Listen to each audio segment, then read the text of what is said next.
तो ये है जुजुत्सु काइसेन के 5 सबसे ज़्यादा strongest power. Number 5, Hajime Kashimo, god of thunder transformation, जो तुम अपनी स्क्रीन पर देख सकते हो। ठीक है ना, ये जुजुत्सु काइसेन की 5वीं सबसे ज़्यादा स्ट्रॉन्गेस्ट ट्रांसफॉर्मेशन या पावर तुम दोनों कह सकते हो, ये है। ठीक है ना, अब ये जाहिर सी बात ये अगर इसके स्ट्रॉन्ग होने की बात की जाए कि ये इतनी स्ट्रॉन्ग क्यों है, तो ये जाहिर सी बात है जो ये हाजिमे कासिमो ये जो कैरेक्टर है, ये इसका सबसे एक आखिरी ट्रांसफॉर्मेशन फॉर्म है। ठीक है ना, जिसमें जाहिर सी बात है ये अपने पूरे के पूरे शरीर को पूरा एक कर्स स्पिरिट में ट्रांसफॉर्म कर देता है। ठीक है ना, जिस वजह से ये बहुत ज़्यादा स्ट्रॉन्ग बन जाता है। ठीक है ना, एक तरीके का पूरा अपना एक शरीर को वो कर्स इलेक्ट्रिसिटी में ये कन्वर्ट कर देता है। ठीक है ना, अपने पूरी बॉडी को। ठीक है ना, और इस वजह से एक बहुत ज़्यादा एक मैसिव डैमेज होता है। ठीक है ना, अपने आप को तो होता ही होता है, बट जिसको उसको देना होता है वो साफ़ ही हो जाएगा। ठीक है ना, जो भी उसका अपोनेंट होगा। ठीक है ना, तो इस वजह से ये एक आखिरी फॉर्म है हाजिमे कासिमो का,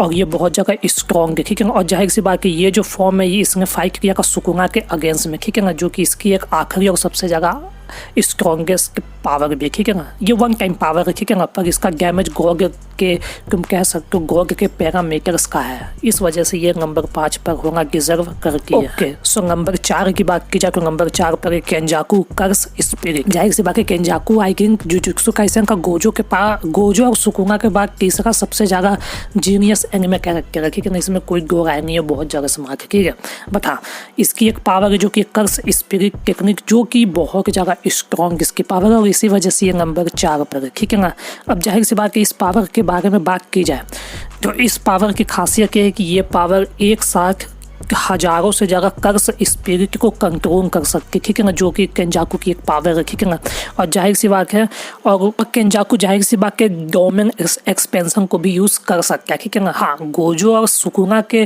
तुम कह सकते हो उनके एक पैरामीटर्स का नहीं होगा, उतना ज़्यादा स्ट्रॉन्ग नहीं होगा, पर अपने आप में ही डोमेन एक्सपेंशन यूज़ करना ये अपने आप में बहुत ज़्यादा यूनिक बात है। ठीक है ना, और साथ ही साथ गेटो जो कि इसी एनिमे का एक कैरेक्टर है, उसी की तरह ये भी अपने तुम कह सकते हो शरीर को चेंज कर सकता है। ठीक है ना, चेंज नहीं कर सकता, दूसरे के तुम कह सकते हो बॉडी को यूज़ कर सकता है। ठीक है ना, कंट्रोल कर सकता है गेटो एक कैरेक्टर को उसकी तरह। ठीक है ना, तो कई सारे इसके पास पावर्स है, और जिस वजह से ये जाहिर सी बात है बहुत डेंजरस हो जाता है, और इसकी जो कर्स टेक्निक है ना वो सबसे ज़्यादा स्ट्रॉन्ग है, और इसी वजह से ये है नंबर 4 पे। ओके, सो नंबर 3 पे बात करें तो डेफिनेटली नंबर 3 पर है यूटा कॉपी टेक्निक, साथ में रिका। सो जाहिर सी बात है इस पावर के बारे में बात की जाए तो यूटा के पास ही एक आखिरी ऐसी टेक्निक है। ठीक है ना, इस पूरे जुजुत्सु काइसेन में और किसी भी एनिमे कैरेक्टर के पास ये नहीं है। ठीक है, तो यूटा कर क्या सकता है इस पावर के साथ, ठीक है, तो वो कॉपी कर सकता है दूसरे के टेक्निक्स को। ठीक है ना, चाहे कोई भी सामने अपोजिट कैरेक्टर हो, ठीक है ना, इवन गोजो भी क्यों ना हो, वो चाहे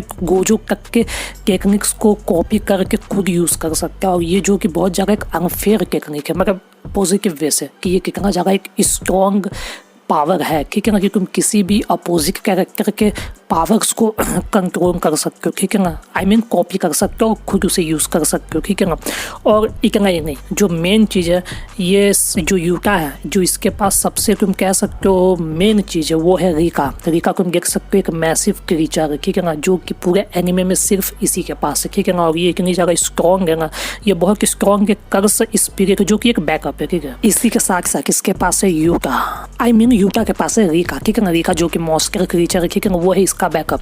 जब भी मुसीबत में होता है यूटा, ठीक है ना, तो रिका उसको बचाने आती है, और ये जब आएगी तो यकीन मानो फिर कोई नहीं जीत सकता, ये इतनी ज़्यादा स्ट्रॉन्ग है। ठीक है ना, फिर सामने गोजो या सुकुना जैसा कोई कैरेक्टर चाहिए, ये इतनी ज़्यादा स्ट्रॉन्ग है, और यूटा है भी। ठीक है ना, और साथ ही साथ यूटा के पास है रिवर्स कर्स टेक्निक, और इन सब चीज़ों की वजह से बहुत ज़्यादा स्ट्रॉन्ग बन जाता है यूटा। ठीक है ना, तो जाहिर सी बात है रिका और कॉपी टेक्निक, इन सब चीज़ों की वजह से ये पावर नंबर 3 पर आके ये jujutsu Kaisen. Okay, so number 2 पर बात की जाए तो डेफिनेटली नंबर 2 पर सुकुना श्राइन और साथ में फायर एरो। ठीक है ना, अब ये दो ऐसे पावर्स है जो कि सुकुना के आई थिंक सबसे ज़्यादा अंडर रेटेड भी है, और बहुत ज़्यादा स्ट्रॉन्ग पावर। ठीक है ना, फर्स्ट बात करते हैं कि ये सुकुना का जो एक डोमेन स्लैश है। ठीक है ना, जो कि ये श्राइन है, इसको डोमेन स्लैश भी तुम कह सकते हो। ठीक है ना, और इसकी खासियत ये है कि अगर इसको सुकुना यूज़ करता है तो इसके रेंज में जितनी भी चीज़ें आती है सब की सब खत्म हो जाती हैं, सब की सब कट से जाती हैं कुछ जस्ट के माइक्रो सेकंड में। ठीक है ना, और इसी के साथ साथ जो कि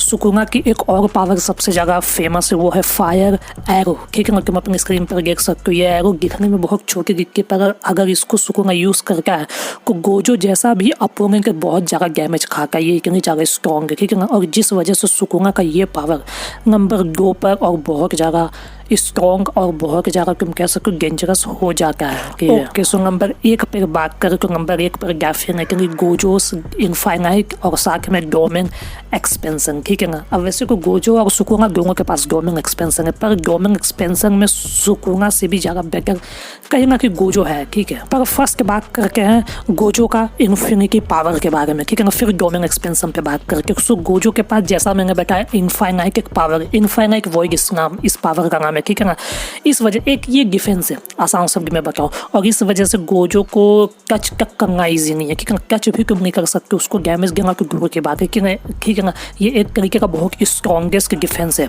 और इसी के साथ में ये यूज़ करता है फिर डोमेन एक्सपेंशन। ठीक है ना, और डोमेन एक्सपेंशन में कोई भी ट्रैप अगर एक बार हो जाता है, ठीक है ना, तो वो बाहर नहीं आ सकता जब तक गोजो नहीं चाहेगा। वो इतना ज़्यादा strong domain expansion Gojo create करता है, और उसके साथ में यूज़ करता है इन्फिनिटी डिफेंस, और इस वजह से गोजो को हरा पाना बहुत ज़्यादा अनईजी हो जाता है। ठीक है ना, और इस वजह से गोजो पूरे जुजुत्सु काइसेन का नंबर 1 स्ट्रॉन्गेस्ट कैरेक्टर भी है। ठीक है, और यही दो ऐसे पावर्स जो गोजो को सबसे डिफरेंट भी करती है। ठीक है ना, ये दोनों पावर तुम अपने स्क्रीन पर देख भी सकते हो। ठीक है ना, खैर ये के 5 सबसे ज़्यादा स्ट्रॉन्गेस्ट जुजुत्सु काइसेन के पावर्स। आई होप तुम सबको वीडियो पसंद आई है तो सब्सक्राइब करना। आके नेक्स्ट वीडियो में टाटा बाय बाय, और ऐसी और वीडियोस आके रहेंगे।